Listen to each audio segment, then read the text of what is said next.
Thank you and good afternoon to all. Well, don't worry, I'm just going to take a few minutes, and in fact, I'm going to present to you, and especially when the eminent judges and lawyers are here, one point which is has now started bothering us doctors a lot.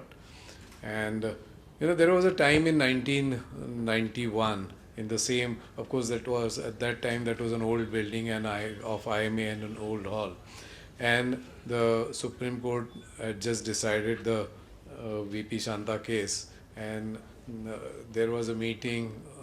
Mr. Bindu Madhav Joshi, who was at the helm of consumer activism, and many doctors talking about it, and Dr. Berry, Dr. Navrange will all know the huge crowd, and everybody was practically shouting and arguments against this new ruling, and getting disturbed by it, and saying that the lawyers are, who are the lawyers or who are the judges who are going to decide now the medical cases, and we should be the ones as doctors to decide the medical cases, and we should have the right to decide.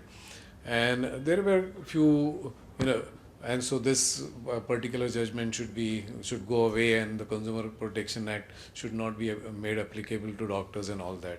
There were some sane minds who were saying, don't worry, even if this comes, and in fact we should see to it that it comes in a right way, and we should not just oppose it tooth and nail, and we can have some modifications which could be helpful. Well, that was not listened to, and finally the way the CPA came, that stood as it is. Fortunately for us, over the years it has been proved that the judges have done a wonderful job, much more, I would say, than what a doctor's panel would have done. And that is being on MCI Ethics Committee, where the cases are decided, and also on MMC, I believe that judges do a much better job at that. And some of you may not like this comment, but that's true. That in deciding cases against the doctors, and if all the doctors are there, will be much worse off. If cases are decided only by the doctors.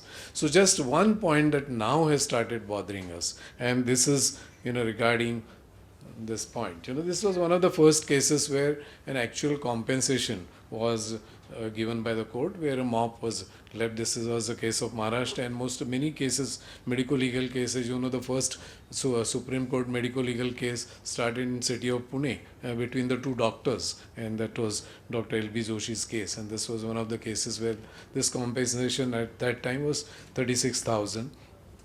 Now, as the cases went ahead, this was the famous Spring Meadows Hospital, and I'm sure all of you here are well versed with this case, so I'm not going to go into the details of the cases. But in this particular case, first of all, we are a little worried about the compensation suddenly going up, and totally with interest and all, it came down to something like 29 lakhs at that time. And then this was Nizam's Institute of Medical versus Prashant and Dhanaka and others. This was a cross faculty or cross speciality case, where a cardiothoracic surgeon operated on a neurological problem, and the compensation first time was quite huge, 1 crore 5,000. And in this particular this is just go through the second paragraph. This is the case which is related to the next case, which is the Balram Prasad Kunal Saha case, where the compensation has been fairly huge. As we can see here, almost it came down finally to some 13 crores and all that. But this case relates to that, and this is where High Court, while dismissing the initial plea, had quoted Lord Denning, and I think that's very important to read that take heed of what has happened in the United States. Medical malpractice cases, they are very worrying, and especially as they are tried by the juries who have sympathy for the patient and none for the doctor who is insured. The damages are colossal. The doctors insure, but the premiums become very high, and these have to be passed on in fees to the patients. experienced practitioners are known to have refused to treat patients for the fear of being accused of negligence. Young men are even deterred from entering the profession because of the risk involved, and in the interest of all, we must avoid such consequences in England.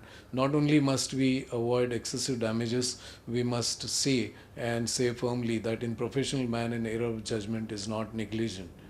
Unfortunately, recently the Supreme Court has not looked upon very kindly on this comment, and that is something that definitely should be worrying to us. This is the Kunal Saha case, and this is again a Krishna Kumar versus State of Tamil Nadu case recently decided. Again, compensation here was somewhere around 1 crore.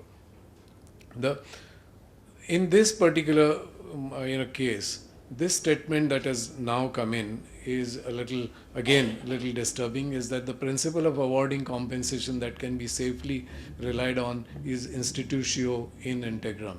This principle has been recognized and relied on in Malayan, Ganguly and Sukumar case in the following passage from the later, that indisputably grant of compensation involving an accident is within the realm of law of torts. It is based on the principle of restitutio in integrum. The said principle provides that a person entitled to damages should as nearly as possible get that sum of money which would put him in the same position as he would have been if he had not sustained the wrong. An application of this principle is that the aggrieved person should get that sum of money which would put him in the same position if he had not sustained the wrong.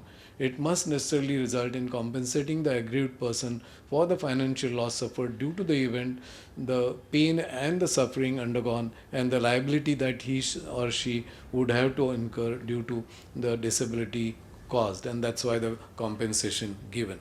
Now the question is, in the given scenario, and this is for the lawyers and the judges to ponder over, in the given scenario in our country, whether we can really afford to follow this as this particular principle.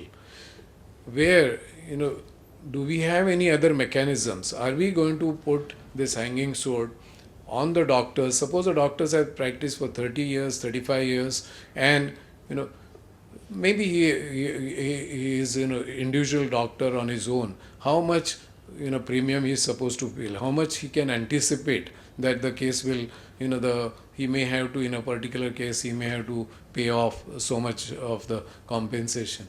Would this be a hanging sword of bankruptcy at maybe at the end of the career? Somebody has just been a professor in the college. We know what are the overall payments that are there in many of the institutions, and something happens and something goes wrong, and should there be a hanging sword of bankruptcy at the end of the career on this person? So is there a way out? Also we have to find out. Can we have a capping on the compensation that that can be given in our country? Can we have long back we have suggested, can we have a no fault insurance? Is it possible? Will the insurance companies will be ready for that? Can there be an accident insurance, just like we have for before every case, just like before every travel we get an insurance, and if accident happens the companies pay for it. Companies will earn a lot of money, and also maybe it will be a solace to the doctor in certain situations. The time has come, with all these judgments coming in with the huge compensations in our country, to think about it. And as I said, that was the only point I wanted to make today, and the discussions are going to go on. There are legal luminaries, academics in this matter, but I think this one aspect we now have to think about and see what can we do to resolve this problem. Thank you so much.